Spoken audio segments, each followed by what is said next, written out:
We're doing the Arsenal press conference.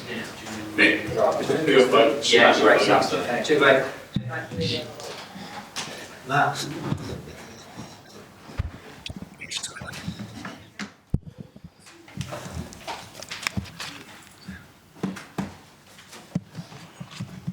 Enjoying the aircon? Yes. Yeah, but some people were shorts expecting it to be Now they're gonna complain. Now it's too cold. It's too cold. It's a bit cold. How's the dog for you? Yeah, she's fine. Thank you. Welcome back, everyone. Happy new season. We'll kick off today with the usual live section, and then we'll go into a 10:30 tonight. As always, I'll ask the cameras ready at the back. We're all good. So to kick off the season, we'll start with Gary from Sky Sports. Thanks, Dan. Hello, Mikel. Hi, Gary. Happy season. Thank you. You said last week that Julian should be ready in time for the start of the season. Is he? Yeah, I think he will be in the squad for tomorrow. Yeah. Well, awesome. You great news after such a torrid time. His second start for Arsenal in the Premier League, potentially. Yes, obviously he had a really tough period, but he used it in a great way, I think, because he has still managed to get a lot of things done and improve in many areas that, except of playing, he found really, really helpful, I think. And now he looks ready, and he will have the chance. Fabio Vieira the same. Fabio, yeah, we have to check him now after training how he is, but he looked better today. And with Tomiyasu and Tierney a little bit more of a wait. Yeah, there will be a few weeks behind still. Any other injuries to? No, rest is everything is fine.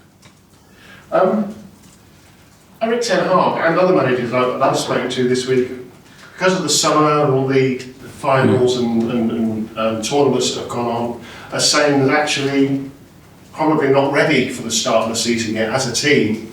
Are Arsenal ready? Well, we are really excited. We've been missing the competition for many weeks, too long for us. We are so willing to start, really enthusiastic about it.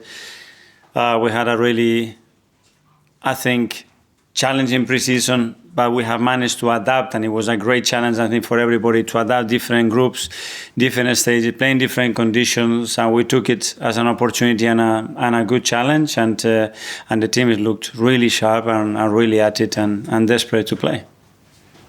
If William Saliba is involved, he'll break a bit of an Arsenal record.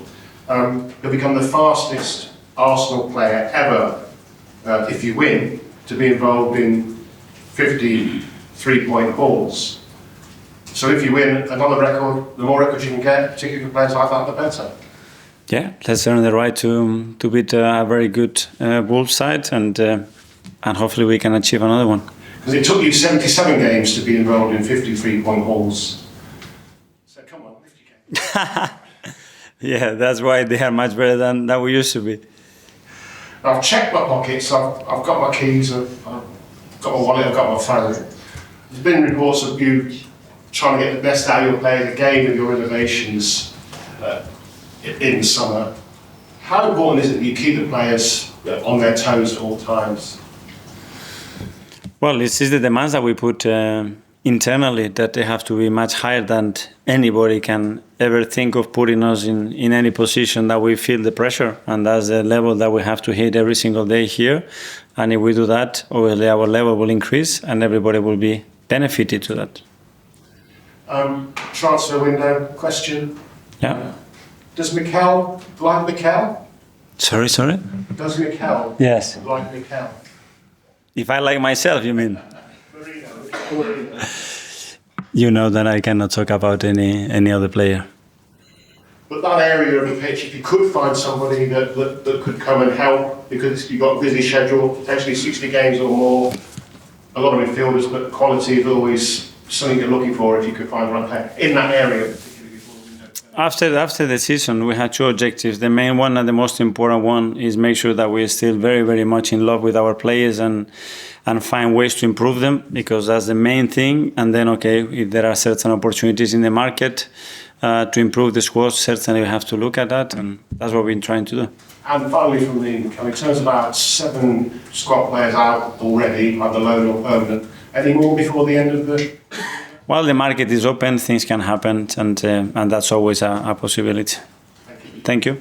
for Charlie from the Premier League. Great to speak with you. Just going back to last season, obviously it was such fine margins that you lost the title out to Man City. But you had so many great aspects in terms of a club record, 28 Premier League wins, Premier League club record goals scored, and obviously you conceded a Premier League club record low 29 goals. What do you think this time around it would take to win the title, given all of those incredible numbers for Arsenal? Break more those records again and earn more points for sure, because it won't be enough. And with the level that we are competing with, and every season is getting harder, we're going to have to improve again for sure. Will it take a perfect season to win the title this time around? Well, perfect. I don't know what perfect is, but it has to be very close to the numbers that we've seen in recent years, that's for sure. And I think you kind of touched on it before, but how excited are you personally about the challenge of taking this team and competing for the title once again? That is great. You know, when you're looking ahead and you see everything that we are doing and everybody's so enthusiastic about it, that willingness to improve, to get better, to keep demanding each other, you know, to look for higher ceilings. This is what I think everybody needs. It's motivating, it's inspiring, you know, every day is something new to look at. And we have created that culture, and we want to keep going. I mean, Gary kind of mentioned how you try and keep your players on their toes. What keeps you motivated and, you know, back here again, ready to go in? What kind of keeps you on your toes? Just looking around and the people that I work with every single day, that they are ready, you know, that they bring in ideas, that they are so willing to work, that they are ruthless about the vision that we have and what we want to achieve. And then obviously the players, you know, the energy that they come in the building every day, their ability always to put a smile on my face, regardless of what happens. And they make me enjoy my job, and that's the biggest motivation. And in terms of Wolves tomorrow, obviously they have lost Max Kilman and lost Pedro Neto. So how do you view the test of Wolves tomorrow? Yeah, it's really tough. We always have a big challenge to beat them. Gary and the coaching staff, they've done an exceptional work, right? It's a really competitive match. They are really tricky to attack. They are very tricky to contend because they create chances in various ways. And I think we need to be at our best. And if we do that, we would have a good chance to win the game. Jonathan? After finished so strongly at the back end of last season, how hungry have the players been this summer to get back to competitive action? Since the last day, I think we had a gathering together with all the club players, and the players were coming to me and said, we're going to do it next year, we're going to be better, we want more. And when you see them doing that, they are the one driving that ambition, so that's always positive. Obviously, you've spoken a lot about the importance of the connection between the team and our supporters in the stadium. How important is it for that tomorrow? Yeah, we need to make another step there, you know, and this season has to be better than last season. And from day one, if we can create that, and we have to give them a lot of reasons to feel that way, and hopefully the team will do that. I'm sure that they're going to respond. It was unbelievable the other day against Lyon already, surroundings of the stadium, in the stadium. So I expect a big one tomorrow again. Alex, BBC? Hi, Mikel. Hi. In the second 2 years in a row, and everyone expecting you to challenge again for the title, how do you feel yourself ahead of a new title challenge? Again, very excited. It's like you are trying to climb to the highest mountain, the most difficult lake in the world, and you feel, you know, surrounded by a lot of people that are having the same ambition every single day to achieve it. So we're certainly going to try. You've strengthened in defence with Ricardo Calafiori and Jurien Timbers back fit for this new season, which is great for you. Lots of options. But how important is it for those players as well to keep themselves sharp and have that competitiveness? Yeah, availability in the backline was a big issue for us. We were really, really short in numbers, and thanks God that we had especially Ben, Willie and Gavi fully fit almost the whole season. But you cannot replicate that 2 seasons in a row, more demands, more games, and we had to put another player in that backline. Okay. Luis, do you want one? Yeah, thank you. Hi, Mikel, you right? Yes, good, thank you. How much pressure are you putting on yourself this year to win the title? For me, it's the enthusiasm to do better, you know, and when the task certain tasks are already done. The last one is to win it. You know that. So we are focusing in the process of what we need to do to give ourselves the best chance to achieve it. And that's the demands that we put every single day on us. You say you need to be better than last year to overcome City, but Arsenal in the last 4 years have improved every year on their points tally. No team has ever done it 5 years in a row. So how are you going to improve on what was almost perfection last year? Well, because for me it's far from perfection, and I think this team has still very much another levels to reach, and they give me the reasons to believe that, because I see them every day, the way they train and the way they play, and there are big rooms still for improvement. You scored a lot of goals last season, but still, come the end of the season and through the summer, I think the thing we've heard most is, do Arsenal need a striker, an out-and-out 20-25 goal a season striker? Do they? We have great strikers already. We have great attacking line. I'm really pleased with them. And you finally mentioned your back line. There's a New England manager. Is it an incentive for Ben White to play really well this season to maybe now become an England player? That's a question for the England manager and for Ben to discuss. You'd like to see it though? Sorry? You'd like to see it? If that's what Ben White wants, for sure. So I just want to see him happy. Nick from Haters. Is that the kind of fine margins that could make a difference? I know every point is so crucial, even these first games in August, and they've got a very difficult start.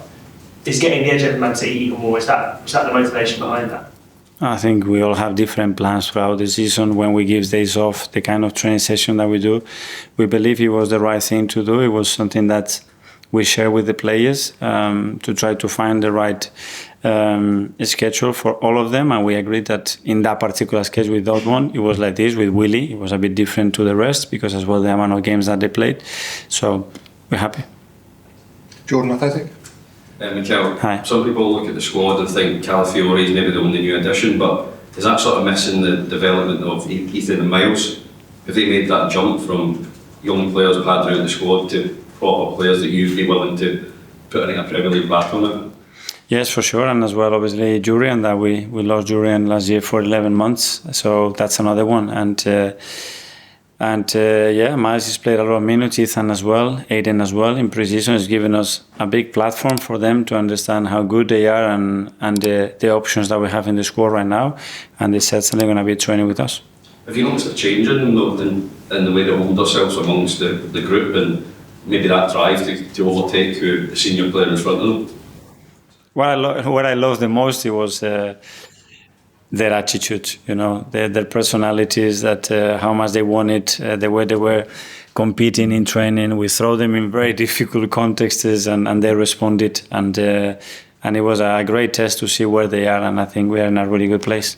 Do you think in general people have become so obsessed with new transfers and new players coming in that we sort of forget that coaches can improve players, and players being together for 3-4 years, there's still more that you can get out of them? Do you think football's almost forgot that you can improve with what you've got?